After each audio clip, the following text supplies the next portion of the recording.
Hello, welcome to God's projects. കഴിഞ്ഞ ദിവസം PM ശ്രീക്കെതിരെ ASF നടത്തിയ പ്രതിഷേധത്തിലാണ് ജലപീരങ്കിയിൽ പോലീസുകാർ ഉപയോഗിച്ച ജലപീരങ്കിയിൽ ഉപയോഗിച്ച വെള്ളം മലിനമാണെന്ന് കണ്ടെത്തുകയും അത് ആ ഒരു പ്രതിപക്ഷ നേതാവായിട്ടുള്ള പിണറായി വിജയൻ സഭയിൽ ഉന്നയിക്കുകയും ചെയ്തത്.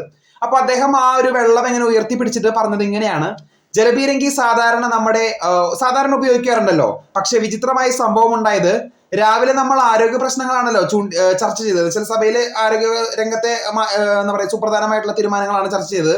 അങ്ങനെ ആ വെള്ളം ഉയർത്തി കാണിക്കുകയാണ്. ഈ വെള്ളമാണ്, ഇത് തീർത്തും കലക്ക വെള്ളമാണ്.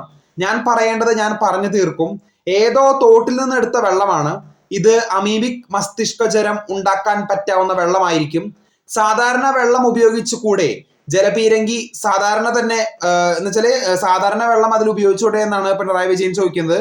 അതുപോലെ തന്നെ ജലപീരങ്കി സാധാരണ തന്നെ, പക്ഷെ വെള്ളം നല്ലത് ഉപയോഗിക്കണമെന്ന് പിണറായി വിജയൻ പറയുന്നു. അപ്പൊ ഇതാണ് ഇന്നത്തെ അവസ്ഥ എന്ന് പറയുന്നത്, പിണറായി വിജയൻ ഉന്നയിച്ച മെയിൻ ആരോപണം എന്ന് പറയുന്നത്. പക്ഷെ പിന്നെ പനിനീർ തെളിക്കണമെന്ന് പറഞ്ഞ് ട്രോളുകൾ വരുന്നുണ്ട്. അപ്പൊ നിങ്ങളുടെ കൂടുതൽ അപ്ഡേറ്റ്സിനെ കമന്റിൽ കൂടുതൽ അപ്ഡേറ്റ്സിനെ കാത്തിരിക്കുക. ചാനൽ ഇഷ്ടപ്പെട്ടെങ്കിൽ ഷെയർ ചെയ്ത് സബ്സ്ക്രൈബ് ചെയ്യുക. Thank you.